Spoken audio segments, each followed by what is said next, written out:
Praise the Lord. Hallelujah. தேவனுடைய கிருபையின் நாமத்தில் இந்த காலையில் உங்கள் யாவரையும் நான் வாழ்த்துகிறேன். இந்த நாட்கள் பாடுகளை தியானிக்கிற, சிலுவை பாதைகளை தியானிக்கிற ஒரு நல்ல ஒரு காலகட்டத்திலே நாம் காணப்படுகிறோம்.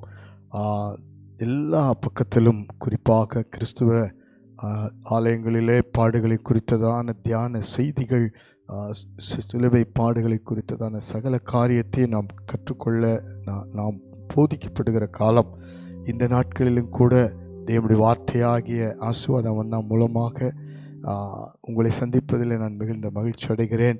கர்த்தருடைய வார்த்தை இன்றைக்கு அவருடைய சிலுவை பாடுகளிலிருந்து நாம் கற்றுக்கொள்ள வேண்டிய ஒரு நல்ல தேவனுடைய ஒரு சுபாவத்தை, அவருடைய உள்ளான மனதை இந்த வார்த்தையில் நாம் பார்த்து ஜெபிக்க போகிறோம்.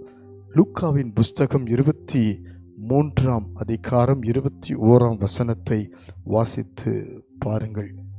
அவர்களோ அவனை சிலுவையில் அறையும், சிலுவையில் அறையும் என்று கூக்குரலிட்டார்கள். அவர்களோ, இன்றைக்கு யார் அவர்களோ?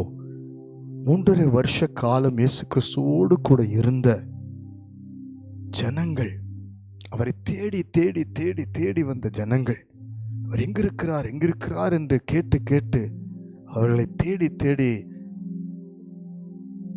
வீட்டில் இருந்தாலும் வனாந்தரத்தில் இருந்தாலும் எங்கிருந்தாலும் அவரோடு தங்கியிருந்த ஜனங்கள், அவரை கேள்வி கேட்ட ஜனங்கள், குற்றம் கண்டுபிடித்த ஜனங்கள், ஆனால் அவர் செய்த அற்புதங்களை அடையாளங்களை கண்ணால பார்த்து ஆச்சரியப்பட்ட ஜனங்கள், அவரை தீர்க்கதரிசி என்று சொன்ன ஜனங்கள், தேவன குமாரன் என்று சொன்ன ஜனங்கள், இப்படிப்பட்ட பல விதத்தில் அவரை பார்த்து அறிந்த ஜனங்கள் தான் சிலுவையில் அறையும், சிலுவையில் அறையும் என்று அவருக்கு எதிராய் பேச ஆரம்பிக்கிறார்கள். பிரியமானவர்களே, இந்த சிலுவை ஒரு பெரிய முக்கியத்துவம் வாய்ந்ததாய் மாற்றப்பட்டதுக்கு காரணம் என்ன? சிலுவை அடையாளம் அல்ல, சிலுவையின் ஒரு மேன்மை என்ன? சிலுவையிலே தொங்கின இயேசு, ஏற்றுக்கொண்ட இயேசு, அந்த இயேசு கிறிஸ்து தான் முக்கியமே ஒழிய சிலுவை அல்ல. நாம் இன்றைக்கு அந்த இயேசு கிறிஸ்துவை குறித்து பார்க்க போகிறோம். எல்லாரும் சிலுவையில் அறையும் என்று சொன்ன பொழுது ஆண்டவராக இயேசு கிறிஸ்துடைய மனது அவர்களை எந்தெந்த விதத்திலே அவர் ஏற்றுக்கொண்டார் என்பதை வேதம் சொல்லுகிறது. பாருங்கள், மத்தேயு 8:17 வசனத்தில் அவர் நம்முடைய பலவீனங்களை, நோய்களை சிலுவையில் ஏற்றுக்கொண்டார்.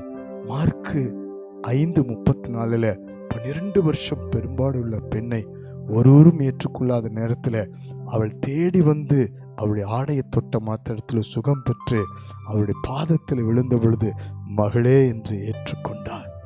பிரியமானவர்களே, இயேசு சிலுவையிலே தொங்கிக் கொண்டிருந்த நேரத்தில் தன்னுடைய அன்பான சீஷன் யோவானை பார்த்து அவர் சொன்னார், அதோ உன் தாய் என்று சொன்ன பொழுது அந்த சீசன் பாருங்கள், இயேசுவோடு அன்பாக இருந்ததுனால இயேசுவின் தாயாகிய மரியாளை ஏற்றுக்கொண்டார். இன்றைக்கு ஏற்றுக்கொள்ளணும். ரோமர் 15:7 சொல்லுகிறது, கிறிஸ்து நம்மை ஏற்றுக்கொண்டது போல ஒருவரை ஏற்றுக்கொள்ளுங்கள். ஹல்லேலூயா. நாம் ஒருவரை ஏற்றுக்கொள்ளும்படி கர்த்தர் விரும்புகிறார். நாம் இன்றைக்கு ஏற்றுக்கொள்வதில்லை. ஒரு சின்ன பிரச்சனை, சின்ன வார்த்தை, சின்ன காரியங்கள், நமக்கு வருகிற நிந்தனைகள், அவமானங்கள் ஏற்றுக்கொள்வதில்லை. ஆனால் இயேசு நமக்காக எல்லாவற்றையும் ஏற்றுக்கொண்டார். இன்றைக்கு நம்முடைய குடும்பத்தை குறித்து, நம்முடைய வாழ்க்கையை குறித்து, நம்முடைய பிள்ளைகள், நம்முடைய காரியங்களை குறித்து ஆண்டவரிடத்தில் ஒப்பு கொடுப்போம். எந்தெந்த விதத்தில் ஆண்டவர்கிட்ட அற்புதம் பெற்று அவரை ஏற்றுக்கொள்ளாதது போல நாம் இருக்கிறோமோ, நாமும் அந்த நேரத்தில் சிலுவையில் அறையும் என்று சொல்லி அவருக்கு எதிராக இருக்கிறோம். இப்பொழுது ஒப்பு கொடுத்து மனம் திரும்பி முதலாவது ஆண்டவரை ஏற்றுக்கொண்டு ஒருவரை ஏற்றுக்கொள்ளும். ஜெபிப்போமா? அன்பின் பரலோக பிதாவே, நாங்கள் இந்த நாட்களில் கற்றுக்கொண்ட அந்த சிலுவையின் தெய்வீக அன்பின் சுபாவத்துக்காய் நன்றி. நீர் எங்களை ஏற்றுக்கொண்டது போல நாங்களும் ஒருவர் ஏற்றுக்கொள்கிறோம்.